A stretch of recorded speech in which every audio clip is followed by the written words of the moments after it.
Picture this. Elena Voss, 62 years old with calloused hands from 30 years at the fish market, stood at the grand doors of the southern wedding hall while two guards blocked her way. Lady Harlan looked her up and down in that silk gown of hers, the one with the pearl buttons, and said clear as day, "You're nothing but a nosy village woman.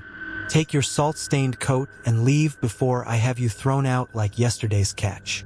Now, here's the part nobody in that hall understood yet. Elena had spent 15 years raising Mira as her own daughter, and the bond between them ran deeper than any blood the Harlans could claim. She had no idea how far the Harlans had gone, but she knew something was wrong, and she wasn't leaving without seeing the girl. What none of them realized was how Elena intended to prove it. Elena had raised Mira in that little coastal village where the wind always smelled of brine and the church bells rang at dawn. Folks there knew her as the woman who could gut a cod faster than anyone and still have time to help a neighbor mend a net. When Myra's heart started acting up around age 10, Elena sold her best boat to pay for the medicine. Then the Harlans showed up 3 months back, waving papers and sweet words about family and southern doctors who could fix the condition for good.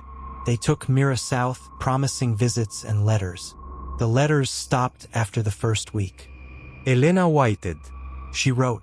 She called the estate number twice. Nothing. So on the morning of the third day after the last unanswered call, she packed a small bag, left her cottage with the neighbor's son watching the cats, and boarded the train south. The journey took 2 days and cost her the last of her winter savings.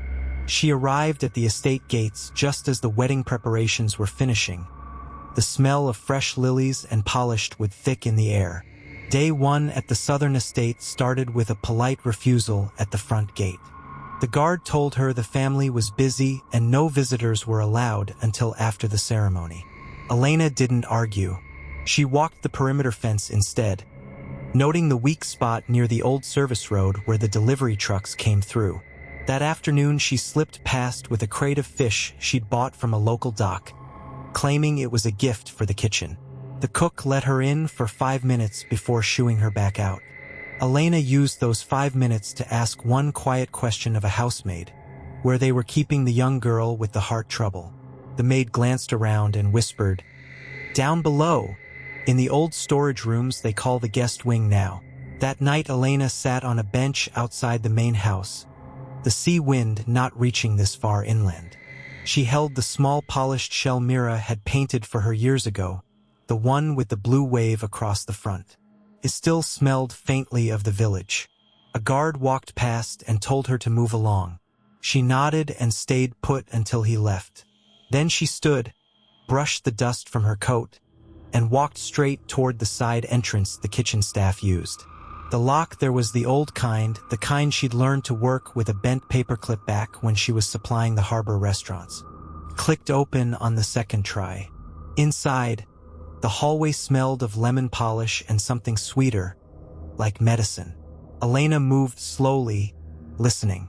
She found the door with the new bolt at the end of the corridor. No sound came from behind it, but a thin strip of light showed underneath. She pressed her ear to the wood and heard the faint, uneven rhythm of a girl's breathing, the same sound she'd listened for on so many nights when Myra's heart raced. Elena didn't knock. She simply waited there in the dark, one hand on the shell in her pocket, until the footsteps of the night patrol faded. Then she stepped back, locked the door again from the outside, and returned to the bench. She had seen enough to know the Harlans were lying. Now she needed the rest of the proof before the ceremony started in the morning. Elena kept to the shadows along that service road until the first light broke over the water. The ceremony was set for 10 the next morning, which left her 14 hours to find what she needed. She walked the 3 miles back to the little room she rented above the old chandlery, the shell warm in her coat pocket the whole way. By 6 she was already at the dock again, this time helping unload crates for the market boats like she had most mornings that week. The men there still called her Mrs. Torres, even though the Harlan paperwork listed her as plain Elena Voss. One of the younger deckhands asked why she kept showing up when she didn't have to anymore. She told him the work kept her hands steady, and that was the truth. While the others took their coffee break, she stepped into the office shack and pulled the old ledger from the bottom drawer. The ink on the last page showed the Harlan name 3 times, each entry dated after the village trust had supposedly been dissolved. She copied the dates onto the back of a receipt and slipped the ledger back where it belonged. That was when the new foreman walked in. He was the Harlan family's man, the one who wore the pressed shirts even on the docks. He looked at the receipt in her hand and asked what business she had with their records. Elena said she was only straightening up before the next boat came in. He didn't believe her. He told her the Harlans had already warned the staff about outsiders asking questions, and that anyone caught near the main house again would lose their work permit. She nodded like it was nothing, waited until he turned to answer the radio, then walked out with the receipt still folded in her palm. Back in the room above the chandlery, she laid the receipt beside the shell on the table.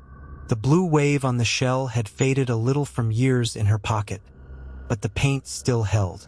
She traced it once with her thumb and thought about the nights she used to sit by Myra's bed listening to that same uneven breathing. The girl had been 5 then, small enough to fit in Elena's lap. Now she was 11 and locked behind a new bolt because the Harlans needed a quiet place to keep her until the papers were signed. By noon, the tide had turned and the wind picked up. Elena returned to the service road, this time carrying a basket of bread she had bought from the baker who used to supply the old village cafe. She told the kitchen staff she was dropping off a standing order. They let her as far as the pantry before the same housemaid from the night before pulled her aside. The maid's face was tight. She said the guard had doubled that morning and that someone had noticed the side lock looked different. Elena asked if Mira was still in the same room. The maid shook her head and whispered that they had moved the girl to the east wing where the windows faced the water. Then she handed Elena a folded note and hurried back to her work. The note was short, written in a child's careful hand. It said only that Mira was all right and that she still had the matching shell from the set they painted together. Elena stood in the pantry with the paper between her fingers until the cook called for more plates. She tucked the note into her pocket next to the shell and stepped outside again. The ceremony was still coming, and the Harlans still thought no one outside their circle knew the girl's real name or the trust that had been written for her before the papers were changed. Elena walked the service road once more, slower this time, the receipt and the note both safe in her coat. She needed one more piece, something that would hold up when the lawyers sat down at that long table in the morning. The sea wind finally reached her on the open stretch of road, carrying the smell of salt and diesel from the boats she had worked for 30 years. She kept moving. Elena kept moving, the shell and the note pressed together in her coat pocket like 2 pieces of the same story no one else had read yet. You have to understand something about those hours on the service road. Elena had spent 30 years on the water, hauling lines before most of the Harlans learned to tie their own shoes, and she knew the tide tables better than the back of her hand. She turned the corner past the old net shed and saw the first real problem of the day waiting for her. A new guard had been posted at the east gate, someone she didn't recognize from the night before. Young fellow, pressed uniform, clipboard in hand. He stopped her before she could reach the delivery door and asked what business a woman her age had wandering the property after dark. Elena didn't argue. She just held up the empty basket and said the baker needed the crates back by morning. The guard looked her over, checked the clipboard twice, then waved her through with a warning that the kitchen closed at 9. She thanked him the way she thanked every tide that let her pass, quiet and steady. Inside the pantry, the cook was already stacking dishes. Elena set the basket down, waited until the room cleared, then slipped the folded receipt from her pocket and slid it under a stack of invoices on the side table. The receipt showed the trust number Myra's grandfather had opened 30 years earlier, the one the Harlans had tried to keep buried. No names, just the date and the amount that still sat untouched. Elena didn't linger. She walked back out the same way she came, the shell tapping softly against her ribs with every step. By 9 that night, the wind had dropped and the house lights burned low. Elena returned once more, this time carrying nothing at all. She waited in the shadow of the boathouse until the new guard changed shift. When the replacement arrived, the young one handed over the clipboard and complained about an old woman who wouldn't stop wandering the road. The replacement laughed, said the Harlans paid extra to keep quiet nights, and that was the end of it. Elena heard every word from 20 yards away. She waited until the new guard lit a cigarette and turned his back, then crossed to the east wing window. The glass was cold. She tapped once, the same signal she and Mira had used on the boat years ago when the girl was small enough to sit on the deck without a life jacket. Nothing at first. Then the curtain moved and a small hand pressed against the inside. Elena couldn't see the face, but she saw the second shell, the matching one, held up to the glass for just a second before it disappeared again. Elena stepped back into the dark, the receipt already doing its quiet work inside the house. The cook would find it before morning, the way Elena knew she would, because the woman had worked kitchens long enough to notice when papers didn't match the names on them. That was the piece Elena needed, the one that would make the lawyers at the table tomorrow look twice at the trust before any signature touched the page. She walked the service road one last time that night, slower now, the salt air mixing with the diesel smell from the boats tied at the dock. The shell stayed warm in her pocket. Somewhere behind those walls Mira was still awake, waiting the same way Elena had taught her on the water, patient and quiet until the right moment arrived. The Harlans thought the papers would settle everything by morning. They hadn't counted on an old deckhand who still remembered every line she'd ever tied. Elena waited until the cigarette glow faded around the corner before she moved again.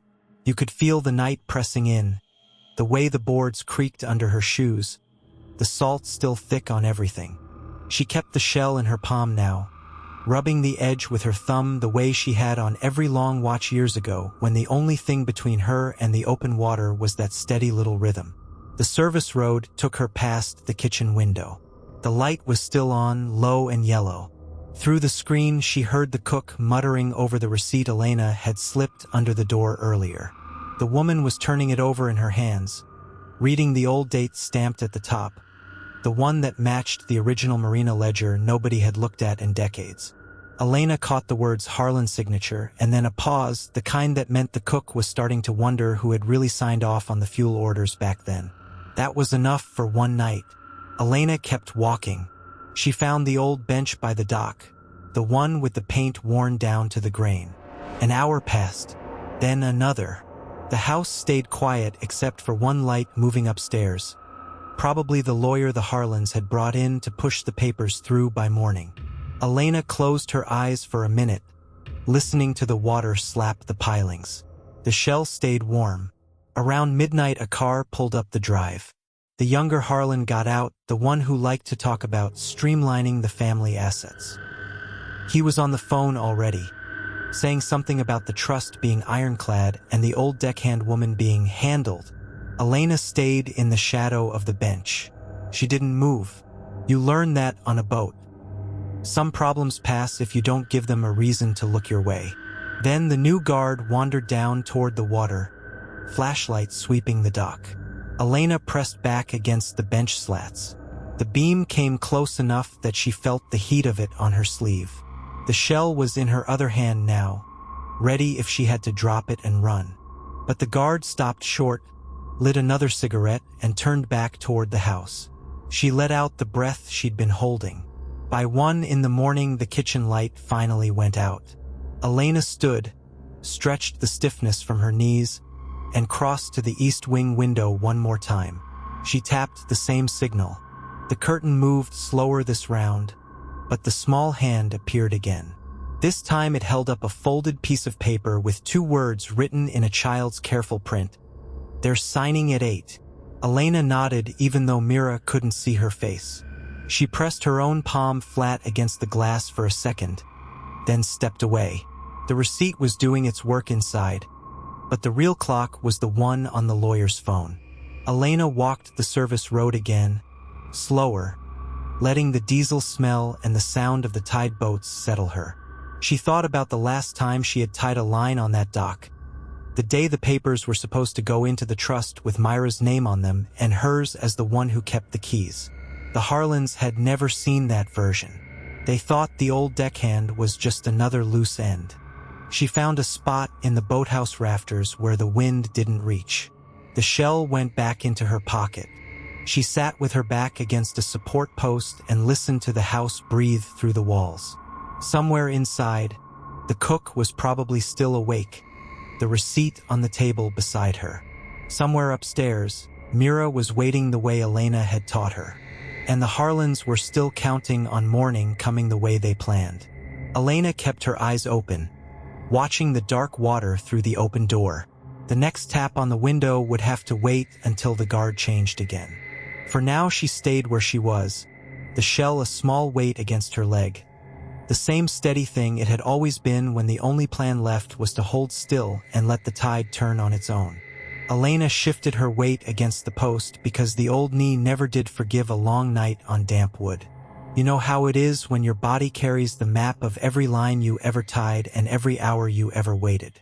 She kept the shell in her pocket, thumb tracing the same smooth ridge she had traced on the day the trust papers were drawn up. Back when Mira was still small enough to fit in one arm and the house still felt like it belonged to the people who built it. The Harlans never knew that version of the deed. They only ever saw the version that let them walk in with their lawyers and their tailored coats and decide who counted as family. The guard changed at 3.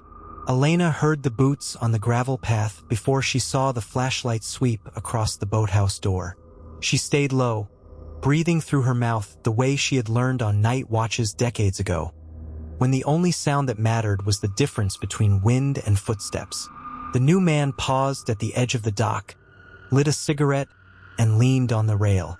That gave her 3 minutes, maybe 4. She moved to the service door, tapped the same pattern on the glass, and waited. This time the curtain took longer. When the small hand finally appeared, it held another folded note. Cook read the receipt. "She's asking questions." Elena nodded once, pressed her palm to the glass again, and slipped back into the shadows. The cook was the one loose thread the Harlans hadn't noticed yet. 40 years in that kitchen meant she knew whose handwriting belonged on every invoice, whose name had always been on the accounts that actually paid the taxes. Elena didn't need the woman to say anything out loud. She only needed her to hesitate at the right moment.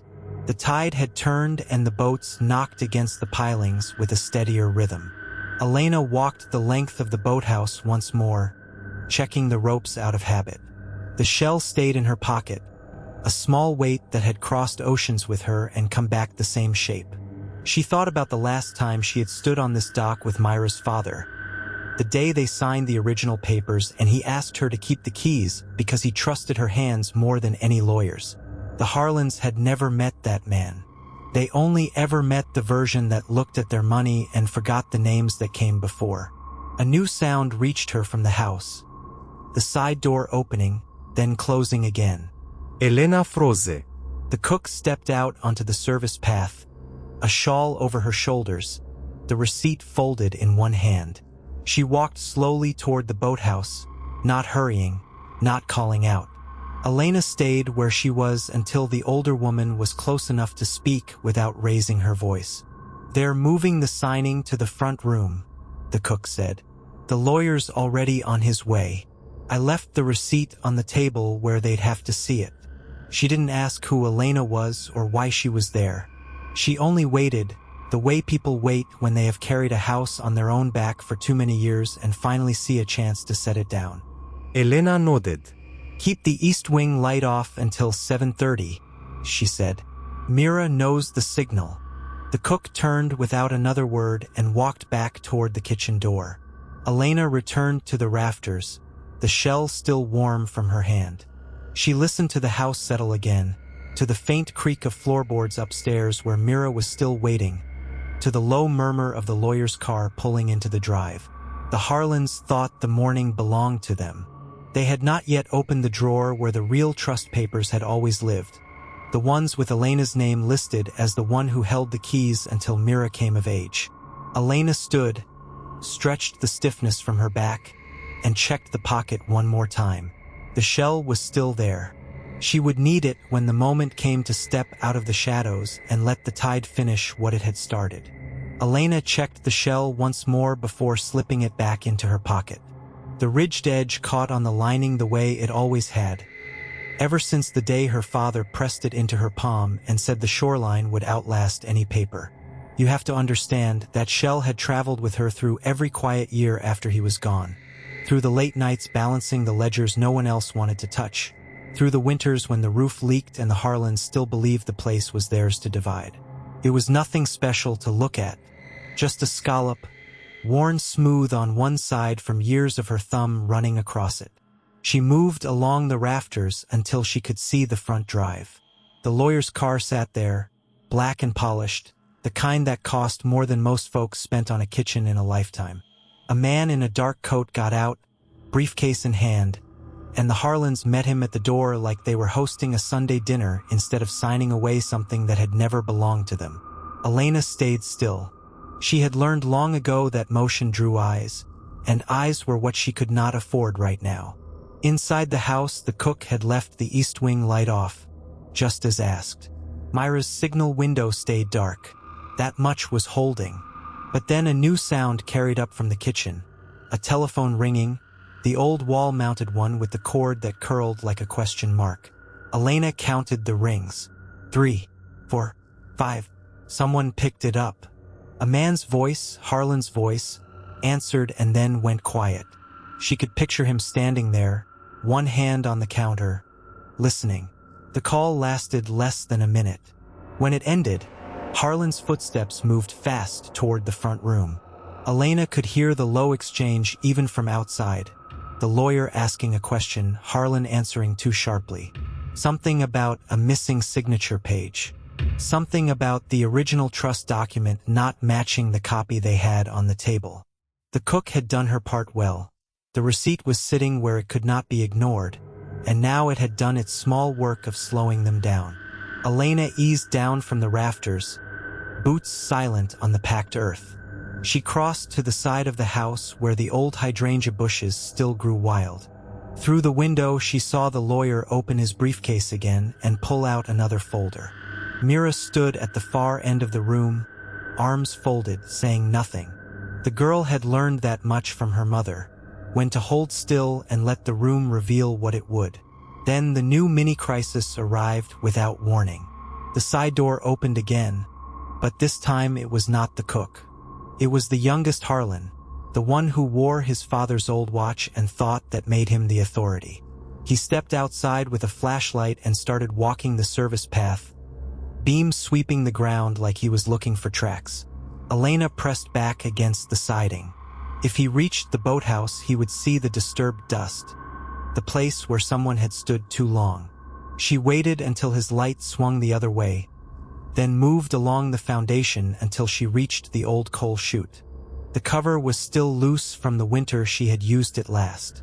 She lifted it, dropped through, and landed in the cellar with a soft thud that the house swallowed. From there, she could hear the conversation above more clearly. The lawyer was asking about Myra's guardian status. Harlan was insisting everything was in order. But the phone call had planted the doubt. The call Elena guessed had come from the county clerk's office, the one place the Harlans had not thought to quiet. She pulled the shell from her pocket and turned it once in her hand, feeling the weight settle her breathing. Then she climbed the cellar stairs to the first landing, listening. Myra's voice reached her next, calm and steady, asking the lawyer if he needed to see the original deed box that had always stayed in the East Wing desk. The girl was buying time without knowing how much time she was buying. Elena allowed herself the smallest nod. She had taught Mira that much at least, how to speak a fact like it was just another piece of furniture in the room. The youngest Harlan returned from outside, flashlight off now. Elena heard him tell his father the grounds were clear. She waited until the footsteps moved back toward the front room, then slipped out through the cellar bulkhead and into the gray morning light again. The tide was coming in, small waves brushing the pilings under the boathouse. She stood there long enough to let the sound steady her, then checked the pocket one more time. The shell was warm from her hand. She still had work to do before the signing could finish. Elena moved along the edge of the dock, the pilings creaking under her boots the way they had every summer since Mira was small. The tide kept its steady pull, and she let the sound fill the space between her thoughts. She turned the shell once more in her pocket, the ridges warm against her palm, and wondered how many times that small weight had kept her steady over the years. You have to picture the boathouse the way it stood then, weathered but solid, the same place Elena had shown Mira how to check the lines and stow the oars without making a sound. The girl had learned quick. Now Mira was inside the house, still holding the lawyer's attention with questions about the East Wing desk and the old deed box that had never left its drawer. Harlan's voice cut in again, sharper this time, insisting there was no need to drag out every record. The lawyer hesitated.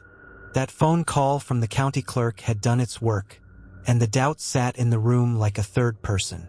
Elena crossed the grass to the side door, the one that opened into the mudroom without passing the front parlor. She slipped inside, shoes silent on the mat, and caught the tail end of the youngest Harlan's report. "Ground's clear," he said again, like he was reading from a list.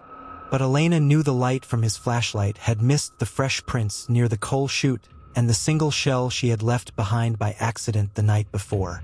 That shell had come from the same stretch of beach where Myra's mother used to walk. Elena had kept it after the funeral the way a person keeps a ticket stub or a pressed flower. Inside the house, the conversation shifted. The lawyer asked to see the original guardianship papers one more time. Harlan opened a folder and slid a set of typed sheets across the table, the edges crisp from the printer. Mira stayed quiet, but Elena could hear the girl's fingers tapping the edge of her chair, the same small rhythm she used when she needed to think. Elena stayed in the shadow of the mudroom doorway, listening for the moment the lawyer would notice the date on the top sheet did not match the county stamp. The youngest Harlan stepped into the hallway, and Elena eased back against the wall until his footsteps passed. She waited until the front room settled again, then moved to the small desk near the window. The drawer held the spare key to the boathouse lockbox and a folded note she had written years earlier, the one that listed every repair done on the property with her own hands. She took the note, slipped it into her pocket beside the shell, and stepped out again before anyone could turn. The new mini-crisis arrived when the lawyer's assistant called from the car parked at the end of the drive. The title search had flagged an old lien. The assistant said, something from the time Elena's late husband had handled the insurance after the big storm. Harlan's voice rose, demanding to know why that had not been cleared. Elena stood at the corner of the house, the shell now in her hand, and listened to the lawyer ask for a copy of the lien release. Harlan claimed no such document existed, but Elena knew the release sits in the lockbox under the boathouse floor, the same box Myra's father had shown her the day the papers were signed the first time. She crossed the yard once more, the tide now higher against the pilings, and let herself inside the boathouse through the side panel she had loosened the week before. The lockbox opened with the spare key. Inside lay the release, the ink faded but the signature clear, along with the original survey map that showed the boundary lines the Harlans had tried to redraw. Elena took only the release, closed the box, and stepped back into the gray light. She would hand the paper to Mira at the right moment, the way a person passes a tool to someone who already knows how to use it. The shell went back into her pocket, its weight steady as the waves against the shore. Elena stood there in the damp air, the release folded small in her hand, and for a moment she let the sound of the water against the pilings do the talking. You know how a place can hold a person's whole history if you listen long enough. This stretch of shore had been hers and her late husband's since the papers were signed back in '78, and she still kept the feel of every nail she'd driven herself. The Harlans wanted it gone from the records, but the shell in her pocket reminded her the truth didn't vanish just because someone raised their voice. She crossed the yard again, slower this time, the tide already tugging at the lower pilings. Myra's car idled at the end of the drive, the lawyer's assistant still on the phone inside. Elena waited until Harlan stepped away to light a cigarette, then moved to the side window where Mira sat alone.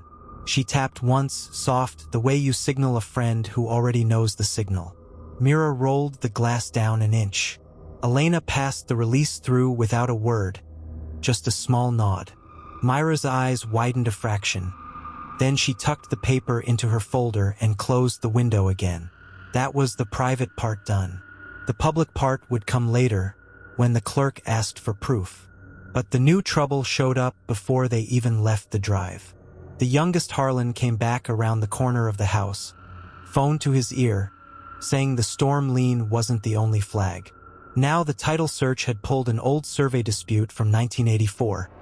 Something about the boathouse footprint sitting 2 feet over the line the county had redrawn after the hurricane. Harlan's voice carried, sharp, insisting Elena had never filed the corrected plat.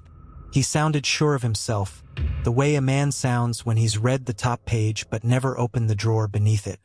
Elena felt the shell's edge press against her palm again. She didn't answer him. Instead, she walked the short path behind the house to the old tool shed, the one the Harlans had already marked for demolition on their plans. Inside, under a loose floorboard she'd checked the week before, sat the original plat map with the surveyor's stamp still clear. It matched the one in the lockbox, the one she and Myra's father had walked together the day they settled the boundary for good. She took the map, slipped it under her coat, and stepped back out into the gray light. The Harlans were still arguing by the car, the assistant trying to calm them. Elena waited until Mira looked her way again, then gave the smallest tilt of her head toward the shed. Mira understood. She always had. The girl crossed the grass, took the map the same quiet way she'd taken the release, and slid it into the same folder. No speeches, no explanations. Just the passing of what belonged where it belonged. Harlan caught the motion from the corner of his eye and turned, asking what they were doing over there. Elena stayed where she was, the shell still in her pocket, and let the question hang. What would you have said in her place, with 40 years of repair receipts sitting in a box no one had asked to see yet? She didn't need to answer. The map would do that soon enough, once the clerk laid it beside the county stamp that didn't match.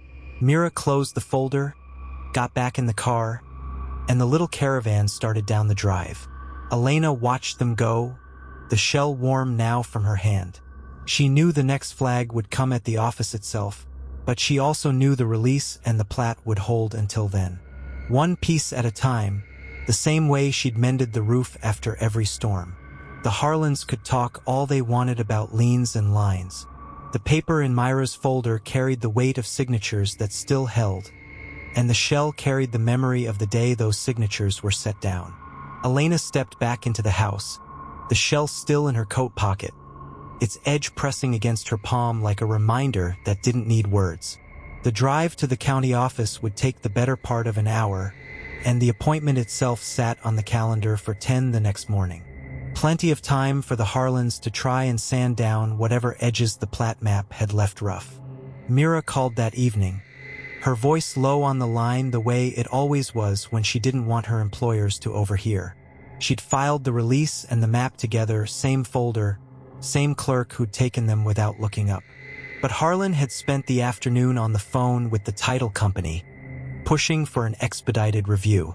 He wanted the boundary lines redrawn before the weekend so the demolition crew could start Monday. Elena listened without interrupting. She'd heard that tone before, years ago, when the same family tried to rush the sale of the old pasture because they thought the signatures on the deed were too faded to matter.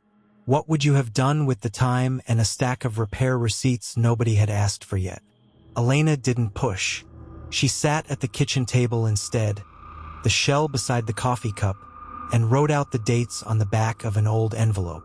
The roof repair after the '87 storm. The new well pump in '94. The fence line she and Myra's father had walked together the spring Mira turned 12. Each line was small, ordinary, the kind of thing a person did when they meant to stay. She folded the envelope once, slipped it into the same folder Mira would carry tomorrow, and set the shell on top of it. Morning came gray again. Elena dressed in the same coat, the shell transferred to the pocket without ceremony. The Harlans' car was already at the office when she arrived, engine still ticking. Harlan stood at the counter with his assistant, papers spread out like they owned the room. Mira waited a few steps back, folder closed at her side. Elena took the seat along the wall, the one half hidden by the coat rack, and let the minutes pass. The clerk called them forward at 10 sharp. Harlan laid out his survey first, the new one with the proposed lines drawn in red. He spoke about outdated records and necessary corrections, the same phrases he'd used at the house. Mira handed over the folder when asked. The clerk flipped through, paused at the plat map, then reached for the county stamp book on the shelf behind her. The stamp on the map didn't match the one in the book. Not exactly. The difference was small, a single digit in the surveyor's code, but it was enough to make the clerk set the papers aside and pick up the phone. Harlan's face tightened, the first real crack in the polished surface. He asked what the delay was. The clerk said she needed to pull the original field notes from the basement files. That would take until afternoon. Elena stayed quiet in her chair. The shell pressed against her hand again, warm from the walk inside. She didn't look at Mira. She didn't need to. The girl already knew the next piece would have to wait on the clerk's desk until the lunch hour cleared. Outside, the wind had picked up. Elena walked the short block to the diner, ordered the usual, and watched the steam rise from the cup. The receipts in the envelope would surface when the clerk reached the bottom of the folder. Until then, the shell stayed where it was, carrying the quiet weight of the day those lines had first been walked and settled for good. Now, you have to picture what happened next, because Elena didn't rush a single step. She finished her coffee at the diner counter, paid with the exact change, and walked back toward the clerk's office with the shell still warm in her coat pocket. The wind had turned colder, carrying the smell of damp leaves from the courthouse lawn. Inside, the clerk had returned from the basement with a stack of faded field notes bound in string. She set them beside the disputed plat map and began comparing dates line by line. Harlan's assistant, the one in the pressed navy blazer, shifted from foot to foot, checking his watch twice. Harlan himself stayed perfectly still, but you could see the muscle in his jaw working. He asked again if all this was really necessary for a simple boundary correction. The clerk didn't answer right away. She pointed to a row of initials at the bottom of the 1957 notes and asked whose handwriting that was. Elena stayed in the same chair by the coat rack. She didn't speak. The shell pressed against her palm again, its smooth curve a reminder of the afternoon she and her late husband had walked those same lines with a transit and a steel tape, marking the corners themselves before any official survey had been filed. The clerk reached for the phone once more, this time calling the county engineer's office for a cross-check. While she waited on hold, Harlan turned slightly and noticed Elena for the first time that morning. He gave her the same brief nod he might give any elderly person waiting on paperwork. Polite, distant, already forgotten. Mira, still standing a few steps behind, caught Elena's eye and shook her head once, a small signal that the next envelope of receipts would stay sealed until the call ended. The engineer on the other end confirmed the discrepancy. The single digit in the surveyor code mattered after all. It changed which section line governed the western fence. Harlan asked to see the engineer's notes himself. The clerk placed them on the counter, but she kept one finger on the page as if the papers might walk away. Harlan read in silence. Then he asked whether the original owner of record, the one listed before the 1974 transfer, had ever been contacted. Elena didn't move, but the question hung there between them like a held breath. She had walked those acres with calloused hands and a young daughter on her hip the day the first markers were driven. No one in the room knew that yet. The shell in her pocket had come from the creek bed that same afternoon, picked up and kept without thinking, the way you keep a small proof of something you built. The clerk announced the correction would need another signature from the original field crew if any were still living. She looked straight at Elena when she said it. Harlan turned again, this time slower. For the first time his eyes lingered on the plain coat and the quiet woman half hidden by the rack. He didn't speak. The assistant cleared his throat and suggested they step outside to make a call. Mira waited until the door closed behind them. Then she crossed to Elena's chair and sat down on the arm, close enough that their shoulders almost touched. Neither said much. The shell changed hands once, passed from coat pocket to coat pocket like a relay nobody else could see. The receipts would wait until the Harlans returned, and the next small piece of the old record would surface when the clerk reached the bottom of the folder. Outside, the wind kept worrying the same loose shingle on the roof, the same sound it had made the day the lines were first walked and settled for good. 17 hours to the auction, and the room felt smaller with every tick of that old wall clock. Harlan and his assistant stepped back inside after the call, their coats dusted with the wind that had picked up outside. The clerk had already pulled the next folder, the one labeled 1973 Field Notes, and she laid it open on the counter like she was expecting trouble. Harlan cleared his throat and asked whether anyone still had a working number for the original survey team. The assistant pulled out a small notebook and started reading names aloud. Each one met with the same shake of the clerk's head. None of them answered anymore. Elena kept her hands in her coat pockets, the shell warm from her palm, but Mira noticed the way her mother's shoulders had tightened, the same way they used to when the old pickup needed another patch job just to get through winter. Now, here's the thing about that 1973 crew. 2 of them had passed years ago, one in a quiet hospital bed in town, the other out on a fence line he was still tending at 78. The third name on the list was the one that made the clerk pause, her finger resting on the faded ink like it might still hold some warmth. She looked at Elena again, longer this time, and asked if the name Frank Rivera meant anything to her. Elena didn't answer right away.